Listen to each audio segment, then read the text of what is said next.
ಓಂ ಶಾಂತಿ. ದಿನಾಂಕ ಆಗಿದೆ 16/12/2025. ನೀವು ವಿದ್ಯೆಯನ್ನು ಓದಬೇಕು ಮತ್ತು ಓದಿಸಬೇಕಾಗಿದೆ. ಇದರಲ್ಲಿ ಆಶೀರ್ವಾದದ ಮಾತಿಲ್ಲ. ನೀವು ಎಲ್ಲರಿಗೆ ಇದನ್ನೇ ತಿಳಿಸಿ. ತಂದೆಯನ್ನು ನೆನಪು ಮಾಡಿದರೆ ಎಲ್ಲ ದುಃಖಗಳು ದೂರವಾಗುತ್ತವೆ. ಇದು ಕೊಳಕು ಪ್ರಪಂಚ, ದುಃಖ ಕೊಡುವಂತಹ ಪ್ರಪಂಚವಾಗಿದೆ. ನೀವು ಮಕ್ಕಳಿಗೆ ಯಾವುದೇ ಚಿಂತೆ ಇಲ್ಲ, ಏಕೆಂದರೆ ನಿಮಗೆ ಸದ್ಗುರು ತಂದೆ ಸಿಕ್ಕಿದ್ದಾರೆ. ನೀವೀಗ ಇಂತಹ ಪ್ರಪಂಚದಲ್ಲಿ ಹೋಗುತ್ತೀರಿ, ಎಲ್ಲಿ ಯಾವುದೇ ಚಿಂತೆ ಇಲ್ಲ. ತಂದೆಯು ತಾವು ಸಹೋದರರಿಗೆ ಹೇಳುತ್ತೇನೆ, ಹೇಗೆ ನಾನು ಪ್ರೀತಿಯ ಸಾಗರನಾಗಿದ್ದೇನೆ ಹಾಗೆ ನೀವು ಸಹ ಬಹಳ ಪ್ರೀತಿಯಿಂದ ನಡೆಯಬೇಕಾಗಿದೆ. ದೇವತೆಗಳಲ್ಲಿ ಬಹಳ ಪ್ರೀತಿ ಇರುತ್ತದೆ. ಶ್ರೀಮತವು ಹೇಳುತ್ತದೆ, ಪವಿತ್ರರಾಗಿ ನನ್ನನ್ನು ನೆನಪು ಮಾಡಿರಿ, ಆಗ ನಿಮ್ಮ ಪಾಪಗಳು ಭಸ್ಮವಾಗುತ್ತವೆ. ನೀವೇ ಸತೋಪ್ರಧಾನರಾಗಿದ್ದೀರಿ. 84 ಜನ್ಮಗಳನ್ನು ನೀವೇ ತೆಗೆದುಕೊಂಡಿದ್ದೀರಿ.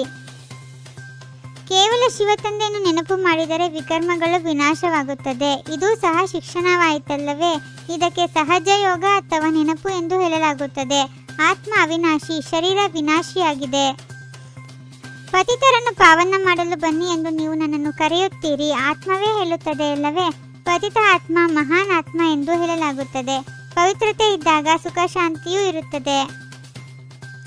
ಇದು ಅತಿ ಪವಿತ್ರವಾದ ಚರ್ಚ್ ಆಗಿದೆ. ಕ್ರಿಶ್ಚಿಯನ್ನರ ಚರ್ಚ್ ಪವಿತ್ರ ಸ್ಥಾನವಾಗಿರುವುದಿಲ್ಲ. ಅಲ್ಲಿಗೆ ವಿಕಾರಿಗಳು ಹೋಗುತ್ತಾರೆ. ಇಲ್ಲಿ ವಿಕಾರಿಗಳಿಗೆ ಬರಲು ಅನುಮತಿ ಇಲ್ಲ. ದೇವತೆಗಳ ಮುಂದೆ ಹೋಗಿ ತಾವು ಸರ್ವಗುಣ ಸಂಪನ್ನರು, ನಾವು ಪಾಪಿಗಳೆಂದು ಹೇಳುತ್ತಾರೆ. ಅಂದಾಗ ಸ್ವರ್ಗವು ಅತಿ ಪವಿತ್ರ ಪ್ರಪಂಚವಾಗಿದೆ. ಅವರೇ ಮತ್ತೆ 84 ಜನ್ಮಗಳನ್ನು ತೆಗೆದುಕೊಂಡು ಪುನಃ ಪವಿತ್ರರಾಗುತ್ತಾರೆ. ಈಗ ತಂದೆಯು ಸುಖದ ಪ್ರಪಂಚದಲ್ಲಿ ಕರೆದುಕೊಂಡು ಹೋಗುತ್ತಾರೆ. ಅಂದ ಮೇಲೆ ಶ್ರೀಮತದಂತೆ ನಡೆಯಬೇಕು. ಬಹಳ ಒಳ್ಳೆಯ ಗುಣಗಳು ಇರಬೇಕು. ಯಾರು ಮಾಡುವರೋ ಅವರು ಪಡೆಯುವರು. ಈಗ ತಂದೆಯು ಶಾಂತಿಧಾಮ ಸುಖಧಾಮದಲ್ಲಿ ಕರೆದುಕೊಂಡು ಹೋಗುತ್ತಾರೆ. ಇದಕ್ಕೆ ಶಾಂತಿಯ ಶಿಖರವೆಂದು ಹೇಳಲಾಗುತ್ತದೆ. ಎಲ್ಲಿ ಆತ್ಮಗಳು ನಿವಾಸ ಮಾಡುತ್ತೀರೋ ಅದು ಶಾಂತಿಯ ಶಿಖರವಾಗಿದೆ. ಬಹಳ ಬಹಳ ಮಧುರರಾಗಿ ದೇಹಾಭಿಮಾನವನ್ನು ಬಿಡಿ. ದೇಹಾಭಿಮಾನದ ಕಾರಣವೇ ಪ್ರೀತಿಯ ಸಾಗರರಾಗುವುದಿಲ್ಲ. ಆದ್ದರಿಂದ ಮತ್ತೆ ಬಹಳ ಶಿಕ್ಷೆಗಳನ್ನು ಅನುಭವಿಸಬೇಕಾಗುತ್ತದೆ. ತಂದೆಯು ಸಿಕ್ಕಿದ್ದಾರೆ. ಯಾರು ನಮ್ಮನ್ನು ನರಕದಿಂದ ತೆಗೆದು ಸ್ವರ್ಗದಲ್ಲಿ ಕರೆದುಕೊಂಡು ಹೋಗುತ್ತಾರೆ. ಶಿಕ್ಷೆಗಳನ್ನು ಅನುಭವಿಸುವುದು ಬಹಳ ಕೆಟ್ಟದಾಗಿದೆ. ತಂದೆಯು ಎಲ್ಲರಿಗೆ ಹೇಳುತ್ತಾರೆ, ಪವಿತ್ರರಾಗುವ ಪ್ರತಿಜ್ಞೆ ಮಾಡಿ. ಇದು ಅಂತಿಮ ಜನ್ಮವಾಗಿದೆ. ಪವಿತ್ರರಾಗುತ್ತೀರಿ. ಯೋಗದಲ್ಲಿರುತ್ತೀರೆಂದರೆ ಪಾಪಗಳು ಕಳೆಯುತ್ತವೆ. ಮಾಯೆಯ ಬಹಳ ಬಿರುಗಾಳಿಗಳು ಬರುತ್ತವೆ. ಇವೆಲ್ಲವೂ ಗುಪ್ತ ಮಾತುಗಳಾಗಿವೆ. ಮಕ್ಕಳೇ, ನೆನಪಿನ ಯಾತ್ರೆಯಲ್ಲಿರಿ ಮತ್ತು ಪವಿತ್ರರಾಗಿ. ರಾಜಧಾನಿಯು ಇಲ್ಲಿಯೇ ಸ್ಥಾಪನೆಯಾಗಬೇಕಾಗಿದೆ. ಈ ಜ್ಞಾನವನ್ನು ಸ್ವಲ್ಪ ಕೇಳಿದರೂ ಸಹ ಜ್ಞಾನದ ವಿನಾಶವಾಗುವುದಿಲ್ಲ. ಜ್ಞಾನದಲ್ಲಿ ಬಂದು ಹೊರಟು ಹೋಗುತ್ತಾರೆ. ಅಂದಾದರೆ ಸ್ವಲ್ಪ ಕೇಳಿದರೂ ಸಹ ಸ್ವರ್ಗದಲ್ಲಿ ಬಂದು ಬಿಡುತ್ತಾರೆ. ಪ್ರೀತಿಯ ರಾಜಧಾನಿಯಲ್ಲಿ ಹೋಗಬೇಕಾಗಿದೆ. ಆದ್ದರಿಂದ ಪರಸ್ಪರ ಕ್ಷೀರಖಂಡವಾಗಿರಬೇಕಾಗಿದೆ.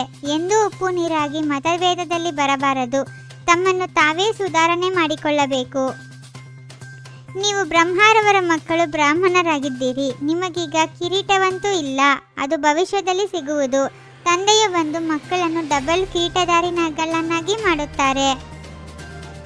ತಂದೆಯು ತಿಳಿಸುತ್ತಾರೆ, ಮಕ್ಕಳೇ, ಬಹಳ ಮಧುರರಾಗಿ. ಆದರೂ ಸುಧಾರಣೆ ಆಗದಿದ್ದರೆ ಅವರ ಅದೃಷ್ಟವೆಂದು ಹೇಳುತ್ತಾರೆ. ಅಂತಹವರು ತಮಗೆ ತಾವೇ ನಷ್ಟ ಮಾಡಿಕೊಳ್ಳುತ್ತಾರೆ. ದೇಹಾಭಿಮಾನವನ್ನು ಬಿಟ್ಟು ಮಾಸ್ಟರ್ ಪ್ರೀತಿಯ ಸಾಗರರಾಗಬೇಕು. ತಮ್ಮ ಚಲನೆಯನ್ನು ದೈವಿ ಚಲನೆಯನ್ನಾಗಿ ಮಾಡಿಕೊಳ್ಳಬೇಕು. ಬಹಳ ಬಹಳ ಮಧುರರಾಗಿ ನಡೆಯಬೇಕಾಗಿದೆ. ಮನಸ್ಸಿನ ಸ್ವತಂತ್ರತೆಯ ಮುಖಾಂತರ ಸರ್ವ ಆತ್ಮಗಳಿಗೆ ಶಾಂತಿಯ ದಾನ ಕೊಡುವಂತಹ ಮನಸ್ಸಿನಿಂದ ಮಹಾದಾನಿ ಭವ. ಶಾಂತಿಯ ಸಾಗರ ತಂದೆಯ ನೆನಪಿನಲ್ಲಿರುವುದರಿಂದ ಸ್ವತಃವಾಗಿ ಶಾಂತಿಯ ಕಿರಣಗಳು ಹರಡುತ್ತಿರುತ್ತವೆ. ಈ ರೀತಿ ಶಾಂತಿಯ ದಾನ ಕೊಡುವಂತಹವರೇ ಮನಸ್ಸಿನಿಂದ ಮಹಾದಾನಿಗಳು. ಸ್ನೇಹ ರೂಪದ ಅನುಭವವನ್ನಂತೂ ಹೇಳುವಿರಿ. ಈಗ ಶಕ್ತಿ ರೂಪದ ಅನುಭವವನ್ನು ತಿಳಿಸಿ. ಓಂ ಶಾಂತಿ. 21 ಜನ್ಮಗಳಿಗೆ 21 ಪರಮಾತ್ಮನ ಮಹಾವಾಕ್ಯಗಳನ್ನು ಆಲಿಸಿ ಹಾಗೂ ನಿಮ್ಮದೇ ಆದ ಈ ಚಾನೆಲ್ಗೆ ಲೈಕ್ ಮಾಡುವುದನ್ನು ಮರೆಯದಿರಿ.